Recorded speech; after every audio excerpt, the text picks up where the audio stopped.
Hi, this is S. Hart from BGG Blog, and this is my cousin, Kat, or Katrina, or Cam Gaming, whatever you want to. BGG Blog as well. Yes. Yeah. And I'm going to do, well, I guess we both are going to do the recap of Shannara, episode 6? 6. Yes. Pykon. 6. Its name is Pykon. And it is full of action, amazingness. Mm-hmm. Yes. Lots of action, lots of people dying, and you're like, what the fuck, Shannara? But it's amazing. Well, yes. wait. Last week's episode, what caught me off guard was the shapeshifter killing the king. Oh my gosh, yes. So yeah, last week's episode, the changeling kills in the form of his son. His son kills the king, and then takes his form, and then he's like, long live the king. And you're like, really, changeling? Really? I hate you right now. You're going to screw everything up, and we see it coming, and I hate you. And so this week, lots of action, lots of action. It was amazing. All the sets is amazing. New Zealand is beautiful. That's all I have to say about that.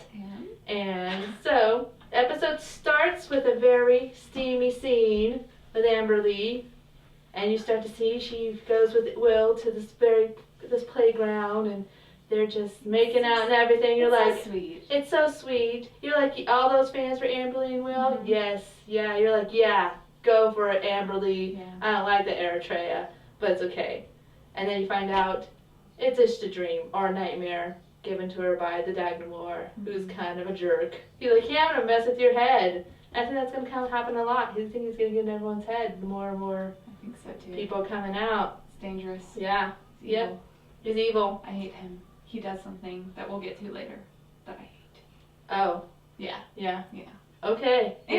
Anyways, so then she's like, okay, yeah, that happened. And someone's like, haha, you're having a little sex dream, weren't you? And she's like, no, that didn't happen. No, we gotta leave now. There's something coming. And they got, yeah. So they leave. They're gonna try and get over this mountain to get to the Wilder Run, because that's where Safehold's supposed to be. It's in the old world. And everyone keeps telling them, it's not safe for you there, elves. You can't go there. No. Danger zone.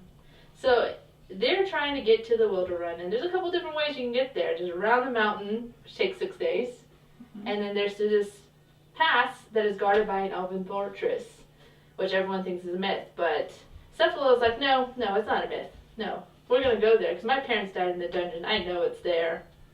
So yeah, It was there. It was there. Yeah. And he leads them to the pass because Amberly does trust him, and he actually does deliver. He delivers them to the fortress. And it's a really cool scene to get to the fortress, and ooh, it's there. But I should backtrack a little bit. I forgot to add the great big baddie of the last episode, the Reaper. He's not dead. I didn't think he was. That was way too easy. Yeah, he was pretty big. Yeah. He's like, you gonna blow him up in toxic dump voice? No, that's not happening. No. He came back, and he's You need the elf stones. He needed the elf stones. He's gonna need to. Yeah. Will's gonna need to use the elf stones. Harness Yeah. his power. Yeah, so he's following them to the fortress, and you're like, oh, well, okay, got a baddie on one incoming, and this mysterious fortress that no one knows about. In Arborlon. They get to the Arborlon, there's a changeling king, and he's like, hey, Arian, come here. His son, he's like, guess what? Elon's been lying to us all. There's a magic sword that can kill the Dagnamore. It is in our crypt somewhere. Go find it. Down in the basement. Down in the basement.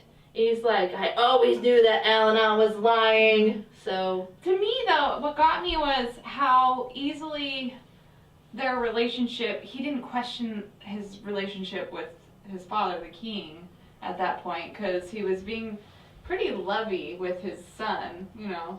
Where before, it wasn't so much. So, to me, if, like, I have a different relationship with my father, and then all of a sudden he's super lovey, I'd kind of be like, well, what the heck? Well, I think it's probably had to do with the fact that finally the king was like, yeah, you're right, that Alanon was crazy. I should have seen it. I knew all along he wasn't good news. But that's just a changeling, like, yeah, I know how to use this little changeling. Yeah. So he goes to go find the sword, and not even questioning what it is that his father read in the book. He found this magical book that tells him the sword is the one that will kill the Dagnamore. And he's like, yes, that's gonna happen. We're gonna get this sword. In this episode, Elena is watching over Bandon as he's in this comatose state, and Catania, the maid that Bandon saved, and who has a little thing for him, because he saved her, comes to go see him. How nice! But then Bandon attacks Al-Anon, touches him, and by touching him, he gets basically the Dagmar gets control of Al-Anon, which is bad news. And then we go back to Pykon. They go into Pykon, this fortress that isn't supposed to exist. It looks abandoned. It looks old. It looks scary. It's a trap. It's yes. Don't spoil it. Yes, but it is a trap. And they meet a creepy little girl in the fortress, who leads them to her father, whose name is Remo for short. And he offers them, hey, yeah, I'm the only person here with my daughter. And they ask him, is there a way through the fortress, through the mountains? We're trying to get to the Boulder Run. He's like, oh, that path has been, it's gone because Avalanche took it out. It's a trap. Look the gift horse in the mouth. They did not do that. So they go and say, the only person who is suspicious, Cephalo, because he's got some rover, you know. He's been around. He's been around. Got some rover knowledge. He's like, no, this doesn't seem right. This guy's a little too nice. And this place is known for torture. This is a bad place. Yeah. So he's telling Crispin, he's like, Crispin, dude, there's something not right about this place. I don't trust this guy. He's like, you're just a human. You know, I don't believe you. I'm going to believe this elf guy. So they go to have a dinner. And for every guy out there, I'm sure they're going to love it. There's this scene with Eritrea and Amberly. And Eritrea's like kind of hitting on Amberly. Kind of really. Yeah, it was a little weird. But that scene's a little creepy because there's a little peephole. Someone's watching them in the bath. Because it's a trap. Because it's a creepy trap right there. And Amberly's like, no, shut down. No. At dinner, they're all sitting down, have plates of food in front of them, and the only one who's eating? Remo, the guy, the host. He's the only one eating. Everyone's looking at their food like, I'm not eating this. I don't know what this guy... So everybody knew something wasn't quite right. Yeah. They had a feeling. It was like that inkling. They knew something wasn't quite right. Either something Cephalo was saying was starting to make sense, like there's something not right, because no one was eating the food. It got to the point where Cephalo just literally leans over, takes the guy's plate, and switches it. And then the pretension like, oh, this one has too much peas in mine, I'm going to just switch with you. But he does it so quickly, and the guy's like, yeah, sure, go ahead. And so guy starts eating the plate that originally Cephalo had, and everyone's like, oh, he's eating it again, let's just eat now, it's fine, there's nothing wrong with it. And we find out it's all poisoned. Not poisoned, but knockout drug, they're all knocked out, including Will at the front door. Then they're all knocked out. The guy hangs them all up in his little torture chamber because he's a crazy guy. He likes to torture stuff, likes to torture people, and he's got a thing for lobotomizing women and using them as breeding cattle. Yes, that's disgusting. But luckily, Eritrea gets out, and she gets out of her thing, and at the same time, Will gets out to go save Amberly. And the little girl helps him save Amberly from the guy who was torturing her. She was getting tortured by this guy. I think he was pulling out her nails. He was like doing something to her hand. It was creepy. He was doing something to her hand. And she had a thing on her head. Yeah, and he was like, I'm going to stick something up your nose and jam up your brain so that you can just be my brainless wife.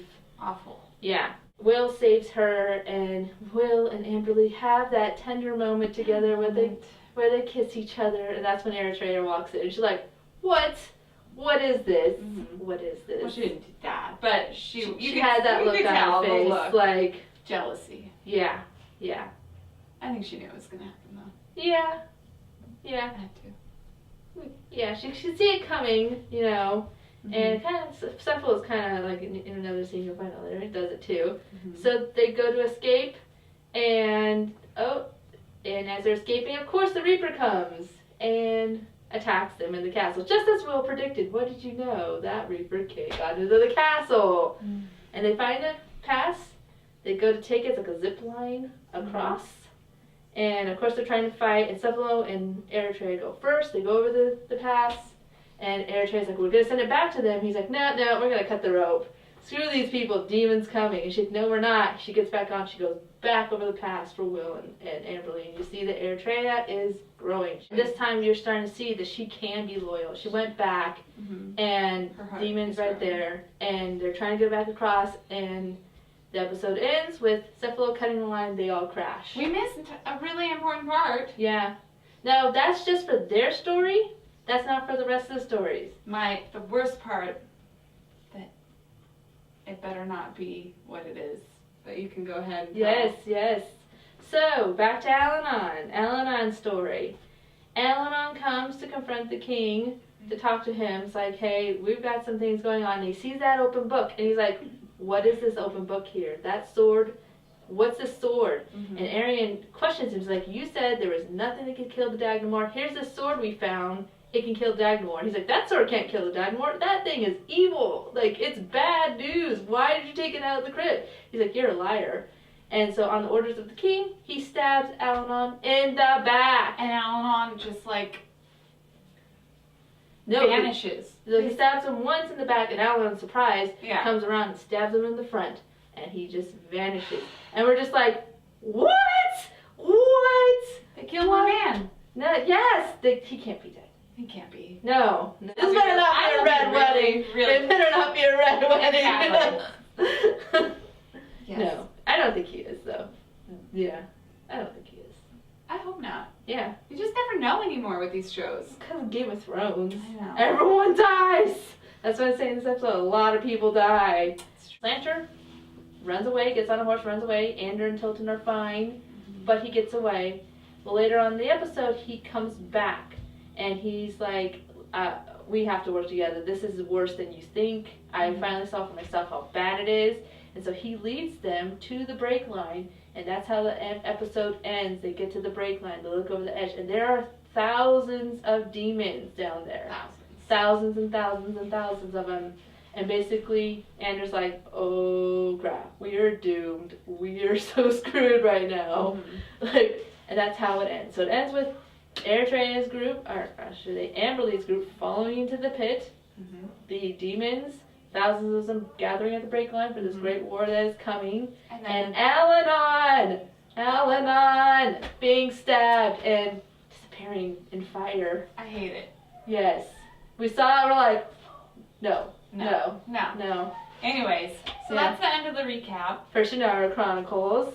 Yeah, stay tuned for the next episode. They air every Tuesday at 10 p.m. on MTV. And they're awesome. They air 1 hour after Teen Wolf, which is at Tuesdays at 9 p.m. So, yeah. Yeah, perfect.